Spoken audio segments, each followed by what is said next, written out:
Bismillahirrahmanirrahim.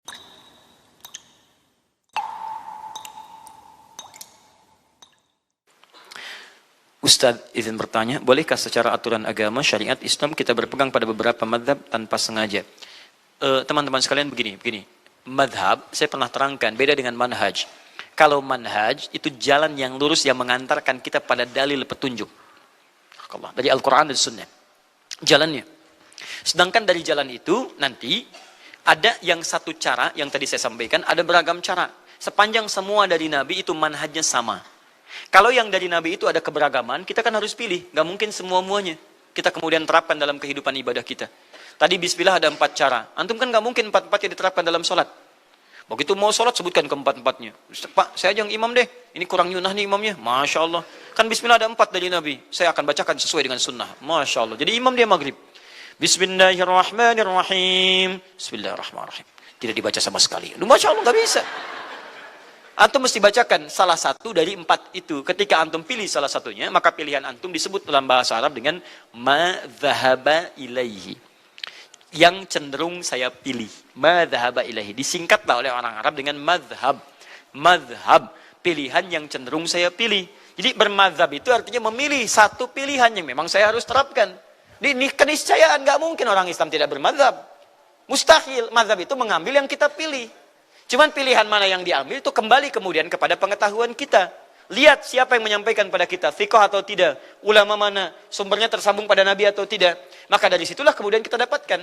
Dari mana menelusurinya? Ulama membuka jalan, kita tidak mungkin bertemu dengan sahabat. Karena kita bukan zamannya. Tabi'in bukan zamannya. Apalagi ke Nabi SAW. Saya ingin langsung kembali kepada Al-Quran dan Sunnah. Dari mana antum langsung? Mimpi ketemu Nabi aja, nggak pernah. Apalagi ingin mengambil langsung dari sunnah. Antum harus kembali kepada buku. Siapa yang menulis buku itu? Para ulama. Dari mana ulama mendapatkan? Dihimpun dari generasi sebelumnya. Salafus saleh. Generasi sebelumnya disebut dengan salaf. Salaf yang baik disebut dengan saleh. Ulama salafus saleh yang menghimpun kitab-kitab pelajaran. Yang dituliskan, yang sumbernya nanti sampai ke kita sekarang. Untuk menghimpun pelajaran masa lalu ada 4 bintangnya. 1, Imam Abu Hanifah. 2, Imam Malik. 3, Imam Asy-Syafi'i. 4, Imam Ahmad. Kita tidak menepikan ada imam-imam yang lainnya, tapi 4 ini yang paling dikenal. Maka dihimpun oleh mereka di kitab mereka. Dihadirkan semuanya tuntunannya, ada semua di situ. Dan mereka pun harus memilih salah satu. Nggak mungkin Imam Syafi'i tahu dijaharkan, tahu disirkan, tahu tidak dibaca sama sekali, tahu dibaca pertama selanjutnya tidak. Tapi kan nggak mungkin Imam Syafi'i mempraktekkan ke-4-4-nya. Beliau pilih dijaharkan. Maka ketika memilih dikenal dengan mazhab Asy-Syafi'i. Imam Ahmad memilih disirkan, maka dikenal dengan mazhab Hambali. Teman-teman, pelajaran kita sekarang, itu semua referensinya pada umumnya mengambil merujuk kembali ke 4 imam ini dengan karyanya. Karya itulah yang menghimpun pendapat ulama sebelumnya sampai ke Nabi SAW. Karena kita tidak mungkin berjumpa dengan Nabi. Maka kalau antum mengambil referensi dari Imam Asy-Syafi'i, maka dikenallah orang ini dengan bermadzhab Syafi'i. Mazhab Syafi'i itu bukan ikut kelompok Imam Syafi'i, bukan.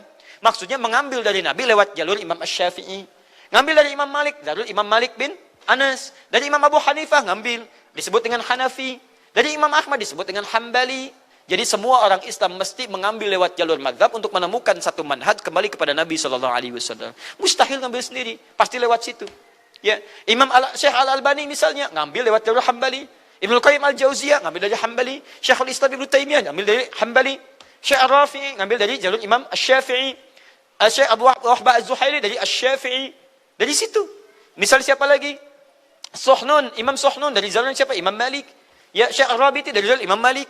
Ya, Syekh Ad-Dahlawi dari jalur Imam Abu Hanifah.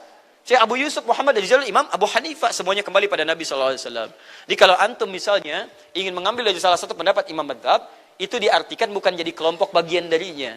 Itu diartikan mengambil referensi yang bersumber dari Nabi lewat jalur itu. Paham sampai sini? Karena antum lihat, oh saya nggak mau ngambil dari 4 mazhab itu. Saya ngambil guru saya juga. Guru antum pun ngambil dari situ juga. Ayo, siapa gurunya antum sebutkan? Yang guru-guru sekarang dari situ juga. Ustadz sekarang dari situ juga. Ya, Ustadz Abdul Somad, Syafi'i, Ustadz Firanda, Hambali. Ya, Ustadz Khalid Basalamah dari Hambali juga. Ngambilnya referensinya. Ya, kalau ngambil dari yang lain juga, ujungnya ke situ juga. Silahkan cek. Ustadz Syafiq ngambil dari Hambali juga. Silahkan. Ustadz Abdul Qadir Jawas dari Hambali juga. Ustadz Abdul Hakim Abdad dari Hambali juga, ujungnya ke situ juga. Terus antum mengatakan jangan mengambil dari mazhab, guru antum sendiri ngambil dari mazhab. Kalau antum menepikan mazhab berarti antum bikin mazhab sendiri. Wah, silakan mazhab Adi Hidayat dikenal dengan Hidayati. Nggak ada. Nggak bisa. Nggak bisa.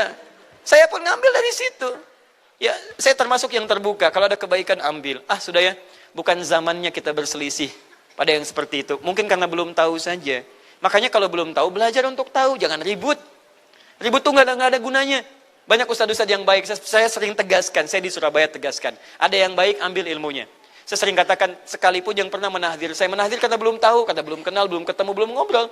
Kalau sudah ketemu, sudah tahu, mungkin nggak akan seperti itu. Ya, kita sederhana saja teman-teman sekalian. Ada kebaikan, antum ambil. Tidak ada tinggalkan. Siapapun itu sudah. Kalau nggak cocok, nggak usah diambil. Ini yang paling aneh begini. Sudah nggak cocok, diikutin. Setelah diikutin, dicela. Yuk. Jangan ambil pendapat Ustadz Adi Hidayat. Qadariyah. Tapi ngikutin juga. Begitu diikutin, Qadariyah. Diikutin, tuh katanya Qadariyah. Kok diikutin juga? Kan aneh. Sudah salah, sudah menuduh, sudah keliru, sudah ngajak berselisih. Itu fatal akibatnya. Ingat, seseorang yang menuduh dengan tuduhan akidah dan tidak tepat, maka tuduhan itu akan mencari pemiliknya. Ke langit tidak ditemukan, ke bumi. Tidak ada, akan kembali pada pemiliknya. Saya bukan Qadariyah. Dan saya sudah tegaskan itu. Anda tetap menuduh saya, maka tuduhan itu kembali kepada Anda. Ingat baik-baik itu ya. Maka ingat baik-baik, jangan pernah menuduh siapapun dengan tuduhan yang tidak benar, tidak ada nilai pengetahuan. Karena setiap tuduhan apapun akan kembali kepada pemiliknya ketika dia tidak menemukan kalimat itu. Dan gak ada kerjaan sekarang berselisih, sudah tinggalkan, itu gak penting. Sudah tidak ada. Gak sepakat, tinggalkan. Sepakat, kita ambil. Paham sampai sini? Alhamdulillah. Dan hidup kita tenang. Ya. Cukup dulu ya.